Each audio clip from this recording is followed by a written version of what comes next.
Reels वाली बहू। प्रज्ञा को रील्स बनाने का बड़ा ही क्रेज है और वो दिन भर रील्स बनाती रहती है, खाते पीते घूमते फिरते घर में कॉलेज में। रील्स बनाने के कारण प्रज्ञा पूरे कॉलेज में हाईलाइटेड है। जहां उसकी रील्स सभी को पसंद आते हैं, वहीं मनीषा चिंता में डूबी रहती है। एक रोज जब खाते हुए प्रज्ञा रील्स बना रही होती है, तब मनीषा कहती है, 1 मिनट भी चैन नहीं है इस लड़की को। यह नहीं कि खाना तो आराम से खा ले, लेकिन नहीं, अरे थोड़ी देर रील्स नहीं बनाओगी तो आसमान नहीं टूट पड़ेगा। अरे मम्मी, इसी को तो कहते हैं डिटर्मिनेशन। तुम नहीं समझोगी ये सब। भगवान, इस लड़की को सद्बुद्धि दे। जहाँ देखो तब टेढ़ा बाका मुंह बनाती रहती है। मनीषा की बात का प्रज्ञा पर जरा भी असर नहीं होता और वो खाते खाते रील्स बनाती रहती है। दिन बीतने लगते हैं और देखते देखते प्रज्ञा का कॉलेज भी खत्म हो जाता है। आए दिन कोई ना कोई मनीषा को प्रज्ञा की शादी करवाने का सुझाव दे जाता है। सब ठीक ही कहते हैं, प्रज्ञा की शादी कर देनी चाहिए। अपने घर के कामकाज में व्यस्त हो जाएगी तो खुद ही ये रील्स और नाच गाना बंद हो जाएगा। मनीषा और प्रेम प्रज्ञा के लिए एक अच्छा लड़का ढूंढने लगते हैं और तभी विकी का रिश्ता प्रज्ञा के लिए आता है, जिसने प्रज्ञा को उसकी रील्स देखकर पसंद कर लिया था। अगले दिन विकी अपने माता पिता के साथ प्रज्ञा के घर पहुंच जाता है और प्रज्ञा साड़ी पहने हाथों में चाय की ट्रे लिए उनके सामने आती है। जब विकी को पसंद है तो हमें भी बहू पसंद है। बहन जी, आप बारात की तैयारी कीजिए। एक बार लड़का लड़की अकेले में बात कर ले तो अच्छा रहेगा। हाँ हाँ, क्यों नहीं। मनीषा विकी को प्रज्ञा के कमरे में भेजती है, जहाँ प्रज्ञा पहले से ही रील्स बना रही होती है।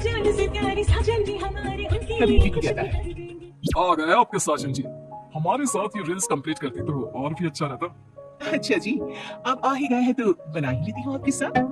दोनों मिलकर रील्स बनाते हैं। जब वी मीट और तुरंत पोस्ट भी कर देते हैं। फिर विकी कहता है, जब आप साड़ी में चाय लेकर आए तब मुझे लगा कि कहीं मैं गलत करने तो नहीं आ गया। आप सही है। दोनों की शादी पक्की हो जाती है और शादी के दिन भी प्रज्ञा रील्स बनाने से चुकती नहीं, यहाँ तक कि बारात के समय भी नाचते हुए रील्स बनाती है। सभी लोग प्रज्ञा की तारीफ की पूरी बात देते हैं और प्रज्ञा नाचती गाती अपने ससुराल चली जाती है। सब कुछ अच्छा चल रहा होता है। प्रज्ञा यहाँ भी दिन भर हर चीज की रील्स बनाती रहती है। लेकिन कुछ दिनों के बाद जब सुनीता कहती है, बहू, ये रील्स के साथ साथ कुछ काम भी कर लिया करो। वैसे तुझे और क्या क्या बनाना आता है?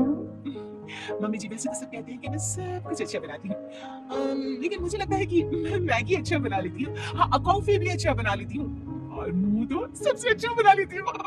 है? अच्छा अच्छा। सुनीता अपना माथा पकड़ लेती है और कहती है, बहू, कुछ खाना बनाना भी सीख लेती हूँ।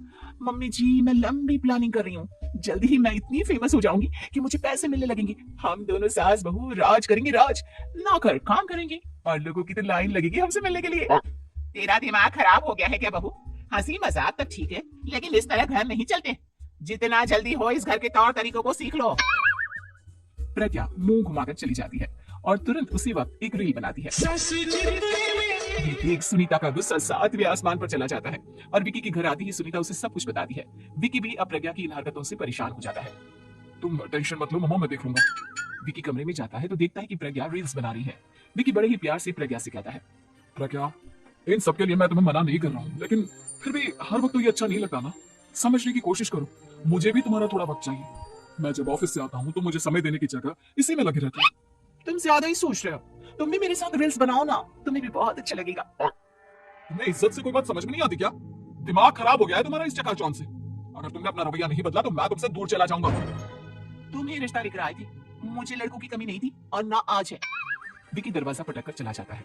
धीरे धीरे विकी प्रज्ञा से दूर होता जाता है। एक रोज मनीषा प्रज्ञा के ससुराल उससे मिलने जाती है।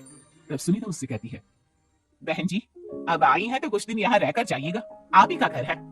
हाँ मम्मी, बहुत दिन हो गए तुम्हारे साथ एक भी रील नहीं बनाई मैंने। प्रज्ञा तुरंत अपने फोन में रील्स ऑन कर लेती है। ये सब मुझसे नहीं होगा। तेरा ये भूत अभी तक नहीं उतरा क्या? बहन जी, आप कुछ कहती नहीं क्या इसे? जब आप ही कुछ नहीं कर पाई तो मैं कर ही क्या सकती हूँ। सास तो वैसी ही बदनाम है। शाम को घर की लाइट चली जाती है और मनीषा प्रज्ञा से कहती है, मेरे घुटनों में बहुत दर्द हो रहा है, तू लाइट का कुछ इंतजाम करना बेटा।